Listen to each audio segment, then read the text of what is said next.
RJD के मुख्य प्रवक्ता और पार्टी के वरिष्ठ नेता शक्ति सिंह यादव हमारे साथ हैं। सर, लोकसभा में महिला आरक्षण बिल पेश हुआ, नारी शक्ति वंदन अधिनियम इसको नाम दिया गया है, लेकिन जो मौजूदा स्वरूप है उसका आरजेडी विरोध कर रही है। देखिए, महिला आरक्षण बिल जिस तरह से हड़बड़ी में लाया गया है, सरकार के मंशा पर ही एक सवाल है। सरकार चाहती ही नहीं है कि महिला बिल पास हो, 24 में होना भी नहीं है, 26 का परिसीमन और जनगणना दोनों बाधक है महिला आरक्षण बिल में। राजद कभी महिला आरक्षण का विरोध नहीं किया। राष्ट्रीय जनता दल का साफ मत है कि रिजर्वेशन के अंदर रिजर्वेशन, संसद में जो कमेटी थी मुखर्जी साहब के नेतृत्व में, उसकी क्या राय आई है, जयंती नटराजन की जो कमेटी थी उसकी क्या राय है। मैं और किसी का नाम नहीं, और भी हमारे बिहार से आने वाले नेता भी अस्थायी समिति के सदस्य रह चुके हैं, उनकी भी मंशा थी कि रिजर्वेशन के अंदर रिजर्वेशन जब तक नहीं होगा, ओबीसी, एससी और एसटी वर्ग के महिलाओं का समुचित प्रतिनिधित्व पार्लियामेंट के अंदर में दिखाई नहीं पड़ेगा। एक गांव का भारत है, तो गांव की भारत की तस्वीर पार्लियामेंट में दिखनी चाहिए ना। तो फिर सिनेमा, सीरियल और प्रिविलेज क्लास के लोग ही अगर आ जाएंगे तो फिर एक सवाल तो सामने खड़ा होगा।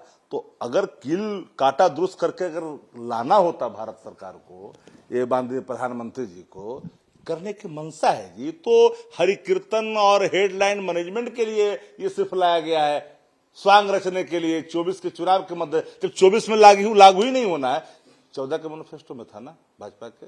इन 9 वर्ष तक क्या कर रहे थे, हरि कीर्तन बजा रहे थे। अच्छा, अब साख डूब रही है, अब जाने का समय आ गया विदाई का, तो ये सब नौटंकी कर रहे हैं। आप लोग आरक्षण के अंदर आरक्षण की मांग कर रहे हो, हम समझ गए, लेकिन नीतीश कुमार ट्वीट किए हैं और फैसले का स्वागत कर रहे हैं। जो महिला आरक्षण बिल केंद्र सरकार लाई, नीतीश इसका समर्थन कर रहे हैं।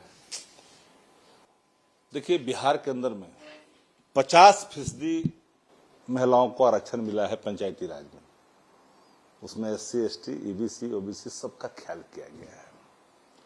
बिहार तो मॉडल बना के दे दिया, लेकिन अब जो 24 में लागू ही नहीं होना है, पर सीमन और जनगणना बाधक हो, तो उस बिल का कोई मतलब रह जाता है जी। ये पॉलिटिकली ये चुनावी स्टंट है ना, 24 को लेकर के डूबती हुई आभा से निकलना चाहती है, लेकिन जन विश्वास तो खो दिया है भाजपा ने।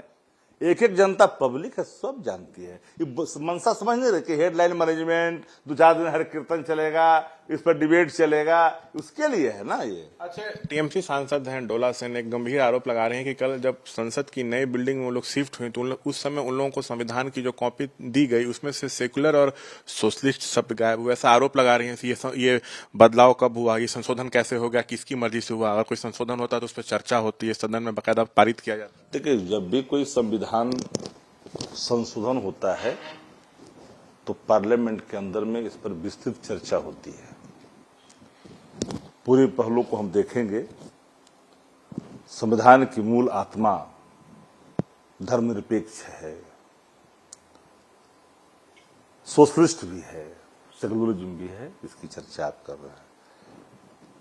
हटाना तो भाजपा चाहती ही है, पर इसकी पुष्टि जब तक हो नहीं जाती, और ये अगर हटाने में के लिए सोचे हैं या हटाए हैं, जैसा खबर में आई है, तो मैं तो समझता हूं कि बहुत ही दुखद और पहलू होगा। चूंकि हम लोग आशंका पहले ही से कर रहे हैं कि ये संविधान बदलना चाहते हैं, ये बंच ऑफ थॉट वाले लोग हैं, ये नागपुरिया कानून लाना चाहते हैं। इनको संविधान से कोई मतलब नहीं है, अम्बेडकर साहब के इनको नीतियों से कोई लेना देना नहीं है।